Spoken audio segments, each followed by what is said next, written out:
is localization so much more complex than it seems? Basically, it's because people often confuse localization with translation.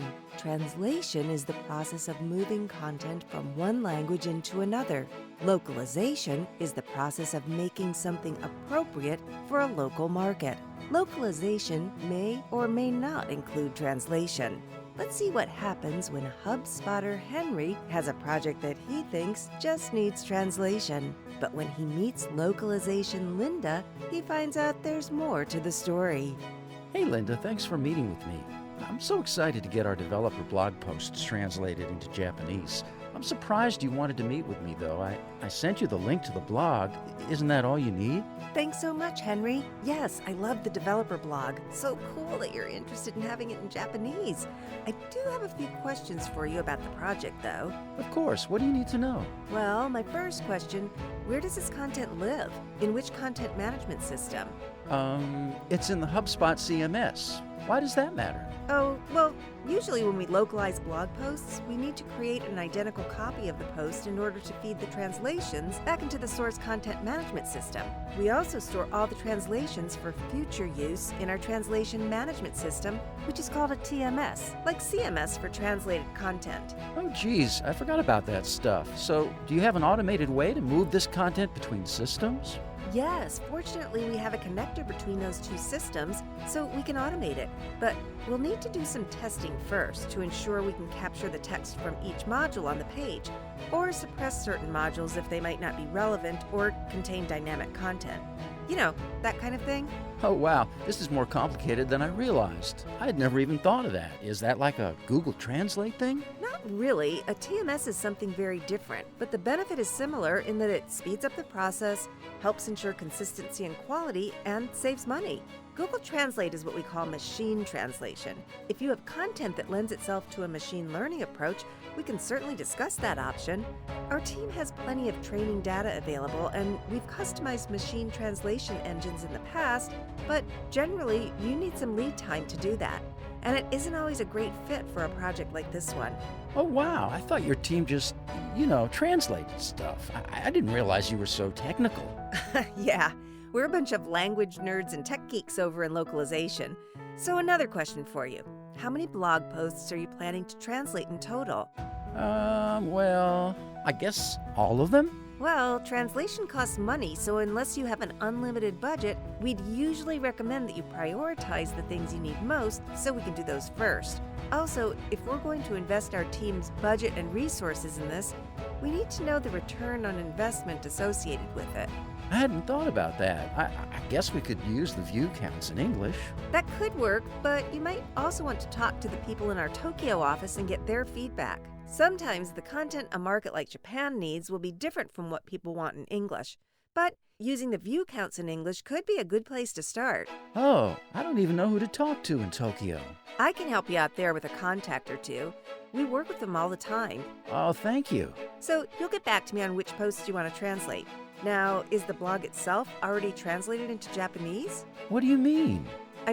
I saw that you had originally wanted just the blog post translated, but does the blog itself already exist somewhere in another language? As in, do you have it on a subdomain? Have the menus already been translated before? The headers, footers, all the core elements that appear on every page? I didn't see one, but just wanted to check in case that has already been done. I was hoping you could help us with that too. Oh, we sure can. It might take a little longer, but we'll make it part of the project plan. Okay, great. Sounds like this might take longer than I thought.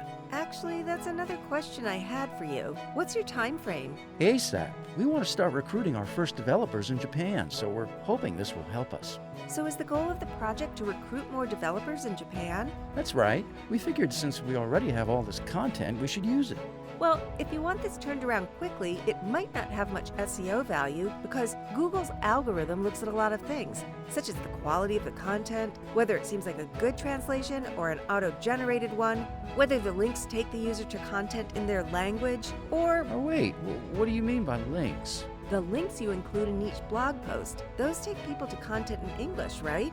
Yeah, I guess they do. So we'll need you to decide how you want to handle them. We can remove them entirely, but then the post might not make sense if you're referring people to the content in the links. Or we can swap them for similar items in Japanese, but that requires more time and research. Or we could just leave the links in English. Yes, you could do that too, but if your goal is to give the Japanese user a good experience, since you're hoping to build up our brand in Japanese among the developer community, that might be a bit frustrating for someone who doesn't speak English. Yeah, I guess that's true. I guess if the situation were reversed, I wouldn't want to see links in Japanese because I can't understand it. Exactly. So, another question. I saw that the English developer blog usually has a lot of images with text in them, like diagrams and flowcharts. Are these images that your team creates and has access to the source files, or do they come from a third party? I think it varies in every case. Some of the posts were written by people who no longer work here, and some of the flowcharts are referenced from other websites and blogs. And before you ask me, those are all in English too. So, how do you translate the images?